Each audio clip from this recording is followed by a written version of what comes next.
bersatu makin besar. Makin kecil, makin sedikit, makin kecil. Berarti kalau mau besar ini kabupaten harus bersatu. Tidak lihat Jawanya, tidak lihat Bugisnya, tidak lihat Papuanya, kita adalah warga Republik Indonesia. Itu namanya persatuan. Nabi pernah berkata, Nabi tanya, atadruna manil muflis? Saudara-saudara sekalian, kamu tahu siapa yang bangkrut nanti di akhirat? Tahu bangkrut? Tahu bangkrut? Bugis bilang capu, rogi. Nah, tahu enggak siapa yang bangkrut nanti di akhirat? Sahabat bertanya, yang tidak sholat ya Rasul. Nabi bilang dia sholat. Yang tidak puasa ya Rasul, dia puasa. Senin Kamis juga lancar. Yang tidak haji ya Rasul, dia haji bahkan umroh. Yang tidak bayar zakat ya Rasul, dia bayar zakat harta dan zakat fitrahnya. Heran sahabat, kalau begitu siapa yang bangkrut ya Rasul? Nabi menjawab, jarusu wahatiur rahim, tetangga yang jahat sama tetangganya dan yang memutuskan tali persaudaraan. Lalu sahabat bertanya, bagaimana caranya bisa bangkrut? Nah, dia sholat, dia puasa, dia zakat, dia haji, kok bisa bangkrut? Kata Nabi, betul, hablum minallahnya baik, hubungan ibadah mahdanya kepada Allah baik, tapi sayang di komplek tidak ada yang senang. Dia baik sholatnya, hitam jidatnya, tapi sama tetangganya tidak ada yang senang. Dia setor nanti sholatnya, ya Allah ini sholatku. Datang tetangganya, tunggu dulu, saya pernah tetangga itu di Papua, saya difitnah, katanya anakku yang lurus rambutnya bukan anaknya suamiku, karena suamiku keriting rambutnya. Gara-gara fitnahnya saya dihina, saya dipermalukan, akhirnya saya tinggalkan komplek gara-gara dia itu fitnah saya. Saya minta keadilan. Allah berfirman, ya sudah, ambil sholatnya itu. Sudah habis sholatnya 10 tahun. Dia setor lagi puasanya, ya Allah ini puasaku 10 tahun.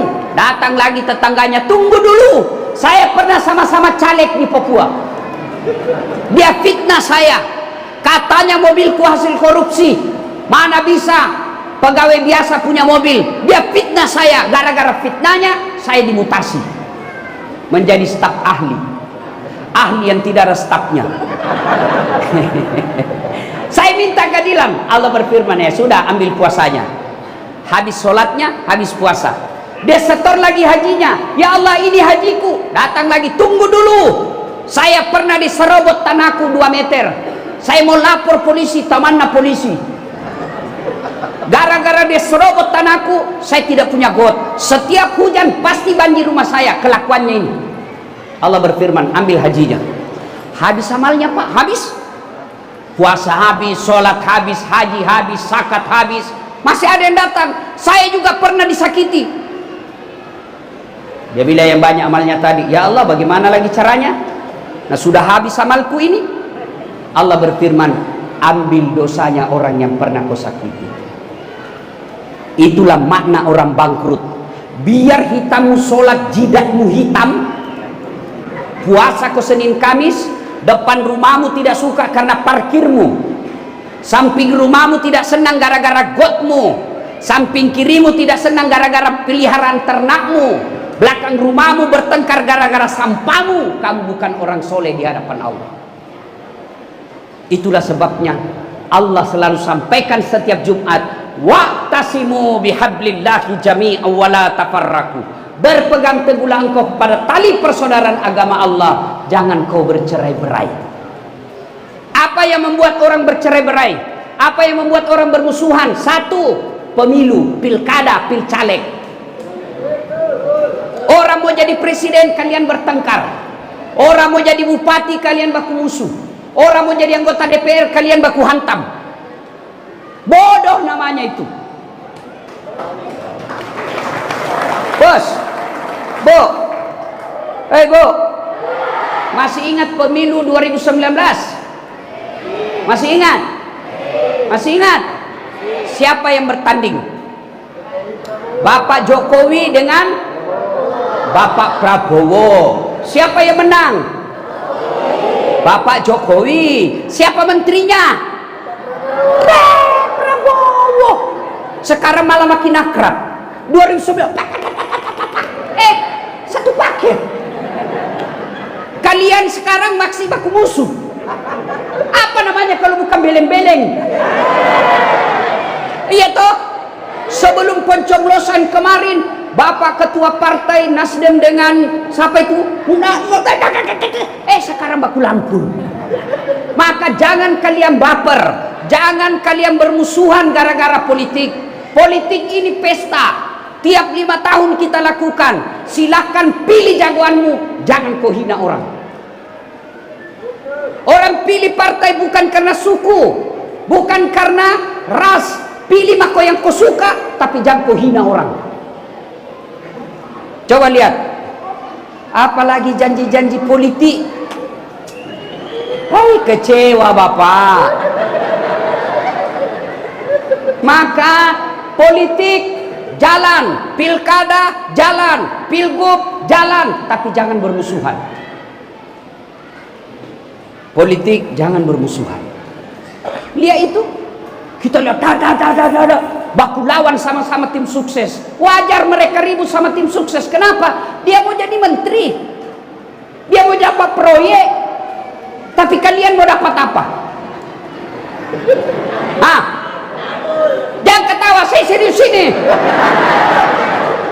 Maka jangan bertengkar gara-gara politik. Yang kedua, yang bisa bermusuhan orang, apalagi fitnah, sakwa sangka, gibah. Ibu-ibu, ini penyakit Pak Gosip. Nah itu ibu-ibu kalau pengajian begini masih gosip itu. Dia duduk-duduk, tidak ada gosip orang Pak, tapi mukanya miring. Orang baru masuk dilihat-lihati. Dia tidak gosip tapi mulutnya dong. Apa?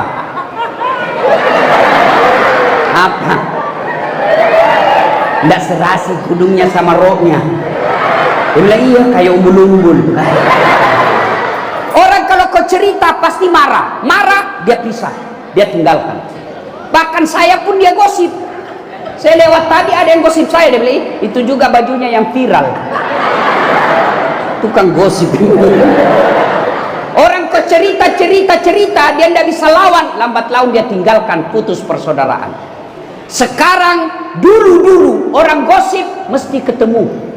Dulu orang berfitnah mesti baku hadapan. Sekarang satu di Maroke, satu di Timika, satu di Makassar, satu di Surabaya, satu di Jakarta. Siapa dia gosip? Teman yang lagi umroh di grup WhatsApp. Ingat, ada sekarang undang-undang IT. Anda sebarkan berita bohong, Anda sebarkan berita fitnah, keberatan yang ada dalam situ, dia lapor, masuk di penjara. Begitu diperiksa sama polisi, saya tidak tahu Pak. Andai saya tahu, saya tidak. Apalagi sudah jadi BAP-mu. Maka hindari gosip. Ibu-ibu, kalau diajak kau gosip orang, ucapkan na'udzubillah min zalik. Kita berlindung kepada Allah dari keburukan seperti itu. 3, penyebab orang pecah belah. Apa itu? Sakwa sangka. Sangka buruk. Orang kalau sangka buruk pasti tidak tenang hatinya. Orang kalau sangka buruk, jangankan sebuah kabupaten, dalam satu rumah saja tidak akan akur kalau dia sangka buruk kepada suaminya atau sangka buruk kepada istrinya. Ini ada cerita, wallahu alam benar atau tidak. 5 tahun sudah berkeluarga, tidak punya anak. Akhirnya di tahun ke-6 dia datang ke dokter ahli kandungan, periksa istrinya. Kata dokter, Bu, alhamdulillah ibu sudah terlambat 2 bulan. Kata istrinya, alhamdulillah, terima kasih dok. Dia telepon suaminya, Pak, alhamdulillah saya sudah terlambat 2 bulan. Kata suaminya, alhamdulillah, sujud syukur. Kata suaminya, jangan kau cerita nak, kalau kau cerita tidak jadi, malu lagi kita. Oke, rahasia berdua. Iya Pak, Selang beberapa hari datang petugas PLN. Assalamualaikum, kata ibu. Waalaikumsalam. Siapa ya? PLN. Kenapa Pak? Ibu terlambat 2 bulan. Kenapa bisa dia tahu saya terlambat ini? Dia mulai sakwa sangka sama suaminya. Pasti ini suamiku lagi yang cerita ini. Pasti dia lagi cerita, hanya rahasia berdua. Pasti dia yang kasih bocor. Datanglah suaminya jadi dari sawah. Assalamualaikum sayang. Apa sayang? Kamu memang pembohong. Apalagi? Kenapa itu PLN tahu saya terlambat 2 bulan? Pasti kau yang kasih bocor. Dia bilang suaminya, bukan saya. Suaminya marah. Dia datang ke PLN. Ada apa kau tahu istriku terlambat 2 bulan? Dia bilang, ada catatannya Pak. Hapus itu catatannya. Boleh hapus Pak, tapi Bapak bayar dulu. Kalau saya tidak mau bayar, ya terpaksa punyanya Bapak diputus. Kalau punya aku diputus, apa nak pakai istriku di rumah? Terpaksa Bapak istrinya pakai lilin. Inilah kalau sakwa sangka, putus persaudaraan. Kamu telepon orang tidak dijawab, sangka baik. Oh, ibu-ibu, telepon suami jam 7 pagi tidak dijawab. Oh, berarti suamiku lagi sholat duha. Telepon jam 12 tidak dijawab. Oh, sholat berjamaah duhur. Telepon jam 4 sore belum dijawab. Oh, berarti ketinggalan HP-nya. Begitu masuk WhatsApp, selihat suamimu bonceng cewek cantik betul. Oh, berarti suamiku lagi ngojek. Tenang perasaan. Ya Bu. Sangka baik. Orang yang sangka buruk, lambat laun putus persaudaraan. Dan kalau sudah putus persaudaraan, bisa bangkrut. Maka Nabi katakan, umatku itu seperti badan ini. Coba lihat badan kita Pak. Tangan kanan gatal tanpa disuruh kiri yang garuk. Tangan kiri yang gatal tanpa diundang kanan yang garuk. Gatal dua-duanya kerja sama. Iya toh? Iya. Ada anak muda malam Ahad pergi menyatakan cinta. Jalan-jalan. Tiba-tiba padam lampu. Tahan tuh kakinya. Tuh. Kaki tahan tuh, otomatis semua badan ikut merasakan. Kakinya tahan tuh, apa yang pertama teriak? Mulut. Sudah itu mata mencari. Yang ketiga tangan mengusap. Yang keempat mulut meniup. Iya toh? Padahal kaki yang luka semua ikut merasakan. Tidak ada orang tahan tuh kakinya. Rasa kopi kok jalan kok lagi. Iya kan? Begitu mestinya kita di tanah Papua. Satu sakit, yang lain ikut merasakan.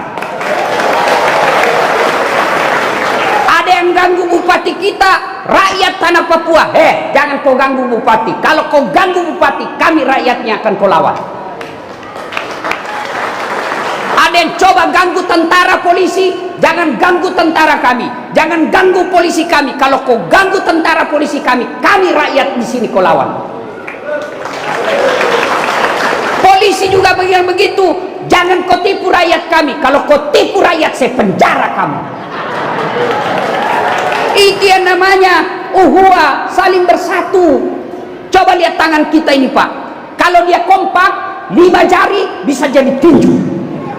Kalau dia ganggu orang istri tak, 5 jari, 1. Tapi kalau dia cuma jadi kelingking, apa bisa nak kerja ini?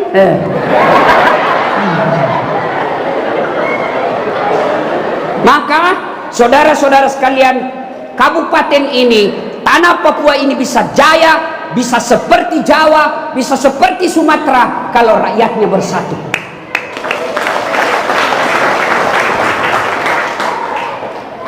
Jangan berpecah belah. Pilihan boleh beda, tapi jangan bermusuhan. Kepada saudara-saudara kami orang Papua yang mau menerima kedatangan kami di tanah ini, dengan lapang dada, saudara-saudaraku yang orang kata kulit hitam, rambut keriting, sehingga kami bisa cari nafkah dan hidup beribadah di tanah Papua. Sebagai tanda terima kasih kalian pendatang, bangun kampung ini.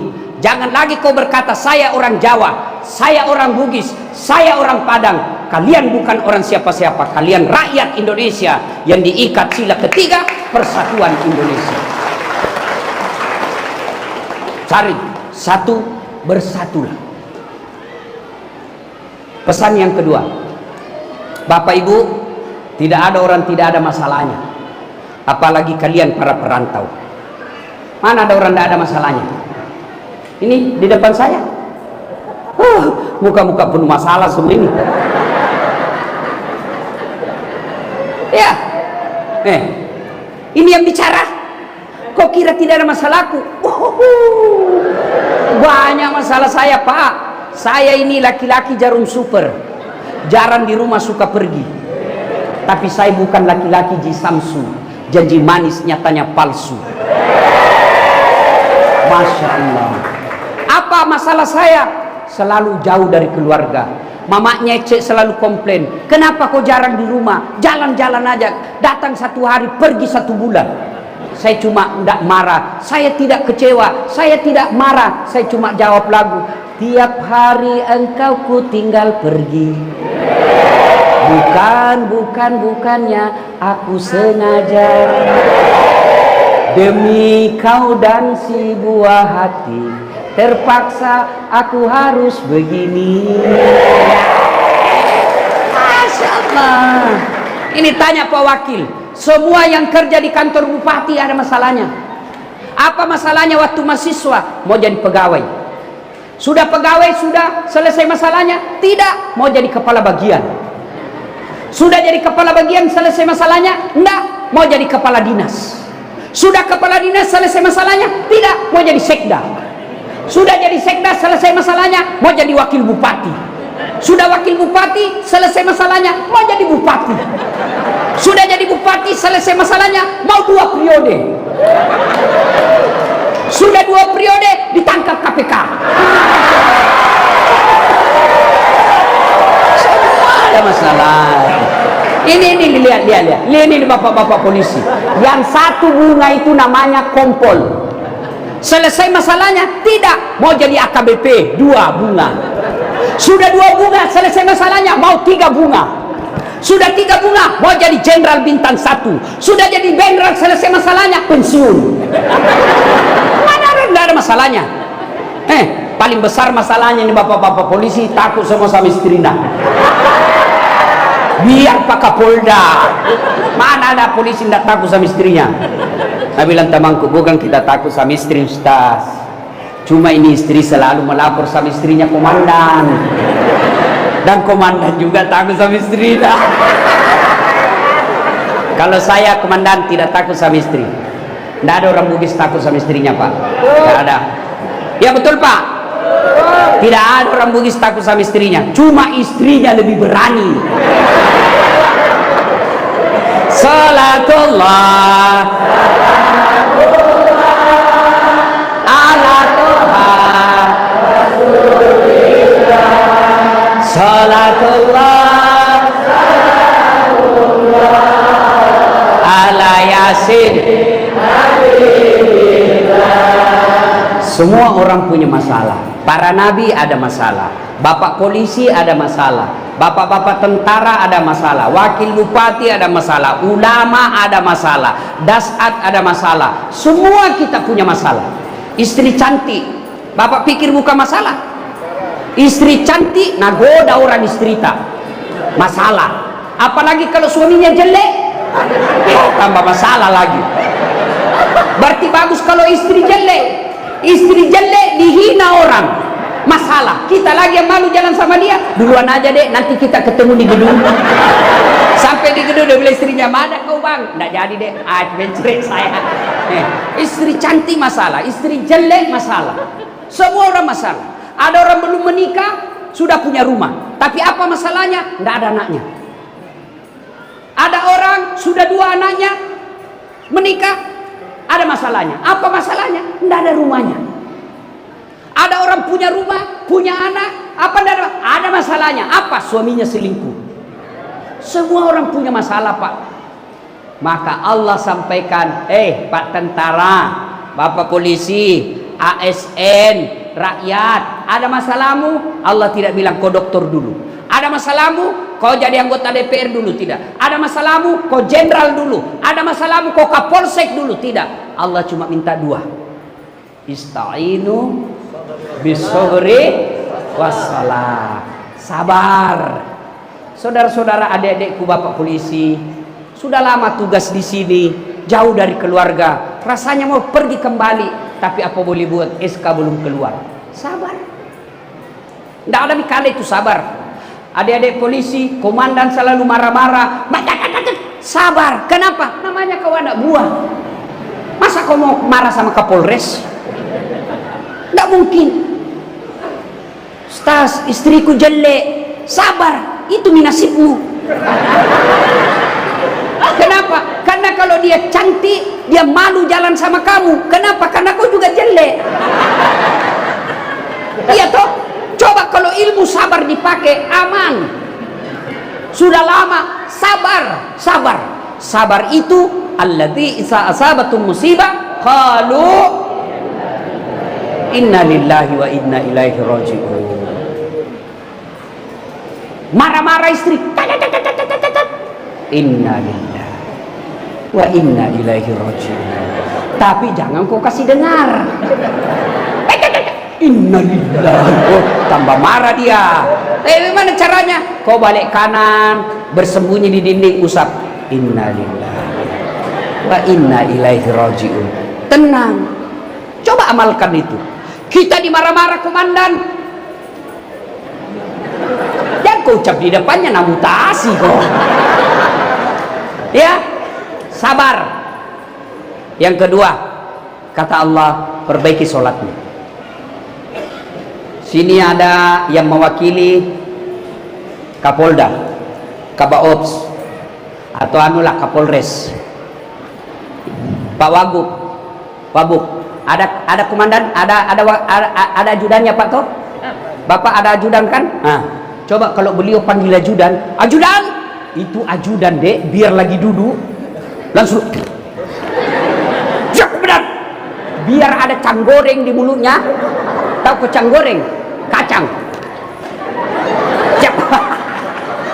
Iya toh? Iya Pak ya? Ajudan, siap komandan. Siap salah. Padahal ini ada pensiunnya. Ada mutasinya. Begitu takutnya kita. Mana ada ajudan dipanggil? Ajudan, tunggu dulu komandan. Dinjak lehermu. Ajudan, Bapak dah lihat saya sibuk. Tidak mungkin. Padahal beliau ada pensiunnya, ada mutasinya. Tapi begitu takutnya polisi sama komandannya. Lalu kenapa ketika Allah panggil, hayya 'alas shalah, sini kok sholat. Hayya 'alal falah, sini. Bapak Ibu tahu enggak itu artinya hayya 'alal falah? Sini kok, perantau, sini kok, saya kasih kau apa yang kamu mau. Polisi, sini, saya kasih naik pangkatmu. Itu artinya hayya 'alal falah. Sini, saya kasih kau kemenangan. Itu artinya hayya 'alal falah. Tapi Allah panggil, sini. Apa jawaban kita? Tunggu. Tuhannya dah suruh menunggu. Kapolseknya tidak berani. Siap. Tuhannya tunggu. Disuruh tunggu dari subuh sampai isya tidak datang. Pantas 30 tahun kau jadi polisi, tidak bisa kau lepas dari kredit. Kau ketawa, baru kau semua ada kreditmu. Pak, Bu, mau hidup berjaya, miliki sholat. Siapa yang punya dunia? Siapa punya dunia? Allah. Saya kasih contoh. Saya datang ke Papua. Saya telepon Pak Kapolda. Pak Kapolda, siap Ustaz. Saya lagi di apa tadi? Sentani. Ya toh? Saya di Bandara Sentani nih Pak Jenderal. Saya mau keliling-keliling cari orang Bugis jalan-jalan. Oh baik Pak Ustaz. Cuma ada masalahku. Apa masalah Ustaz? Tidak ada mobil. Waduh, kata Kapolda, waduh saya lagi di Jakarta ini Ustaz. Tapi tidak usah cemas Ustaz, aman. Kapolda telepon ajudan. Ajudan, siap, Jenderal. Itu ada Ustaz Dasar di bandara, bawakan mobil full tangki, jangan lupa kasih pembeli oleh-oleh. Siap Jenderal. 30 menit kemudian datang ajudan. Izin Ustaz, ini ada mobil dari Pak Jenderal, silakan pakai selama di Papua, ini ada pembeli oleh-oleh. Selesai urusanku soal mobil. Kenapa? Saya akrab sama yang punya mobil. Iya toh? Masuk akal? Masuk akal? J. Ada juga dari Sulawesi, tidak kenal sama Pak Kapolda, tidak pernah ketemu, tidak pernah dengar nama, datang. Assalamualaikum Pak Kapolda, boleh pinjam mobilnya? Tidak dikenal ini. Siapa ditelepon Kapolda? Siapa? Kapolres. Tangkap. Itu tukang tipu, tangkap dia. Begitu juga dalam hidup ini. Kamu tidak pernah sholat, sholatmu hanya hari Jumat, paling terlambat datang, paling cepat pulang. Orang khotbah kau tidur, tiba-tiba ada masalah. Ya Allah, saya capek hidup ini ya Allah, capek sudah saya hidup di tempat ini ya Allah. Allah berfirman, malaikat karena sudah capek hidup, cabut nyawanya. Maka sholat kecil buat Allah kasih kau. Adik-adikku para polisi, kecil buat Allah kasih kau apa yang kamu mau. Apa susahnya? Yang tidak ada jalannya saja Allah kasih. Mana bisa perempuan hamil tidak ada suaminya? Tapi kalau Allah mau, jadi Siti Maryam tidak ada pernah disentuh laki-laki hamil. Mana bisa manusia dibakar bisa hidup? Bisa kalau Allah mau. Ibrahim alaihissalam. Mana bisa manusia hidup dalam perut ikan? Bisa kalau Nabi Yunus. Itu tidak masuk akal. Yang tidak masuk akal saja Allah bantu jadi kalau Allah mau. Apalagi yang ada jalannya. Ada polisi, ada jalannya jadi Kapolsek. Kenapa kamu polisi? Ada polisi yang kompol, ada jalannya kamu AKBP jadi Kapolres. Kenapa kamu polisi? Yang tidak ada jalannya Dasat Latif jadi Kapolda. Tidak ada jalannya itu. Tapi kalau ada polisi, mau jadi Kapolsek, mau jadi Dansat, mau jadi apa saja, memang itu jalannya. Maka Allah cuma minta sabar kok. Ku parkir kau dulu di Papua 2 tahun, nanti saya angkat kau jadi Kapolres. Sabar kok, nanti ada waktunya. Sudah itu sholat. Kalau sholatmu baik, kecil buat Allah kasih apa yang kamu mau. Saya sholat Ustaz, betul kau sholat tapi tidak ikhlas. Hayya 'alas sholat, asar lagi. Tidak ikhlas. Saya sholat Ustaz, betul kau sholat tapi main-main. Sholat kayak tidak serius sekali. Allah.